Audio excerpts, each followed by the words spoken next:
Hello, everyone. Today we'll start the next chapter about specific laws about the Amida, especially at home for women.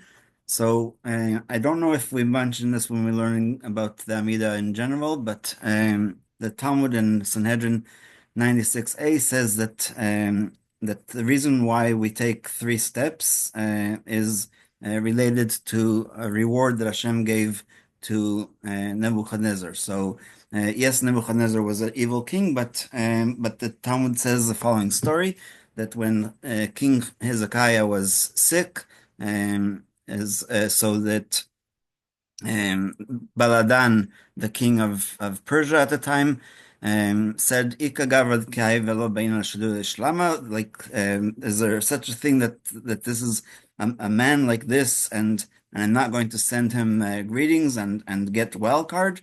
And so the ministers of Merodach Baladan wrote to Hezekiah, "Greetings to King Hezekiah, greetings to the city of Jerusalem, and greetings to the great God." And Nebuchadnezzar was one of the scribes, and so Haishat Allah, he wasn't present when they wrote this scroll, and so so when he came back there, he said to the other scribes, "How did you write the king's message?" And they said to him, "We wrote this greetings to King Hezekiah, to Jerusalem, and to God in that order."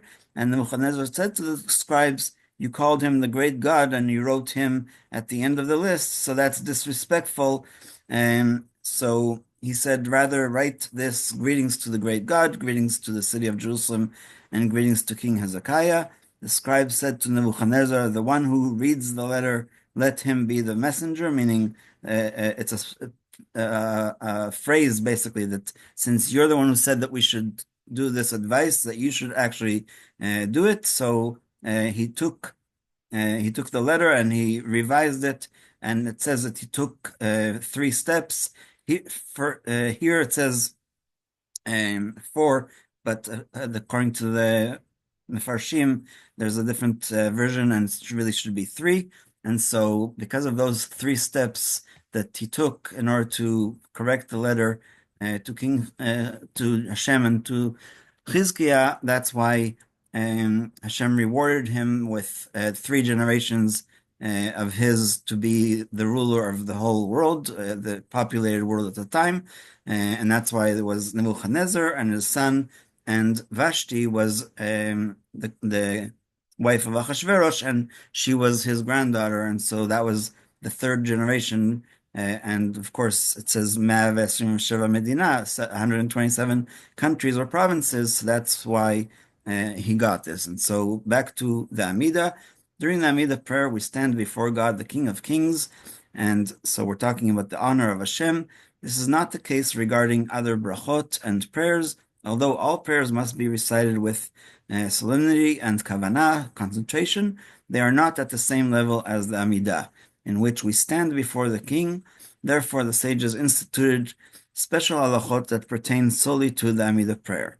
In order to express one's desire to come closer to God and to stand before Him, we customarily take three steps toward the Amidah prayer. And after finishing these steps, one stands in place and only then recites the verse Adonai Sfatai Tiftach, Ufi Yitziatecha, my Lord, open my lips, and my mouth will speak your praise, since that verse is part of the Amidah.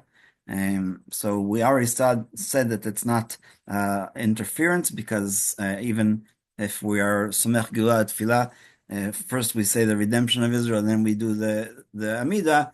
This is not an interference, and so this taking three steps forward is to basically walk towards and then stand still. We stand with our 2 feet facing the wall, or we'll see in the next halacha, Jerusalem. And so one who goes to synagogue or prays in a designated place in our house has already taken more than three steps to get there, and therefore need not take another three steps prior to praying the Amidah.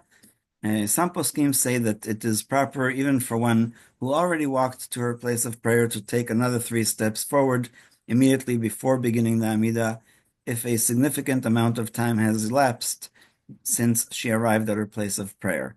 And that's the Ben Ish Chai, and actually on this week's Torah portion, so we'll get to that. However, because it is not appropriate to take 3 steps back and immediately afterwards 3 steps forward, one who wishes to be meticulous about this should take 3 steps back a short time before the Amidah, and after waiting a bit, take 3 steps forwards to begin the Amidah. And there's many different customs about this, but I'm glad that we finally saw that Gemara about Nebuchadnezzar, and so the next halacha is about facing Jerusalem. So the Gemara says that from the verse Tal Piyot, which is I think in the Shir Shayom for Monday, Tel Shekol Piyot Ponim Elav, that it's a mountain that all the mouths are facing it. And so while reciting all the various brachot and prayers, it is permissible to face in any direction. However, when one stands before the King of the world in Amidah, she must turn to face Jerusalem, the place that God chose to manifest his presence in the world. One who stands in prayer outside of Eretz Israel must face the land and direct her heart towards Jerusalem, the site of the temple and the Kodesh HaKodashim. And there's actually a list of 10 Kedushot. So if you are in Jerusalem and if you are in Har Bayit and etc., but basically the idea is that we are always facing Jerusalem. There's another religion that learned from us a little bit and face Mecca, but there's no, it's not comparable at all. It's just how we did this, and of course, before the temple was built in Jerusalem, they didn't have this. They were praying in Shiloh and other places, but actually, the connection to the parsha is a beautiful one because it's the first time in the whole Torah that we even mention a mikdash.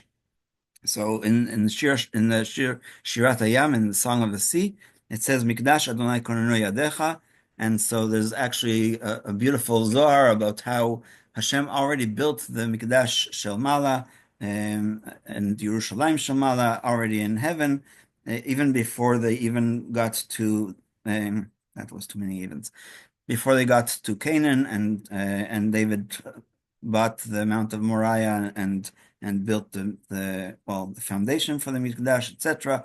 But this idea of Mikdash Hashem Kohen Yadecha is also in the same context of Adonai Yimloch L'olam Va'ed. It's the very first time that we call Hashem Melech. And it's about the eternity of that kingship. Obviously, when Hashem created the world and then created Adam and Eve, that's why we do Rosh Hashanah, because it's the day that there were first subjects of the king. But the idea of Hashem Yimloch L'olam Va'ed, and specifically that the temple is already prepared, and the centrality of this idea is very important for our laws of prayer of Amidah, and I think that that's why the Ben Ish Chai says it in Parashat B'Shalach, and wishing you all a very good Shabbos.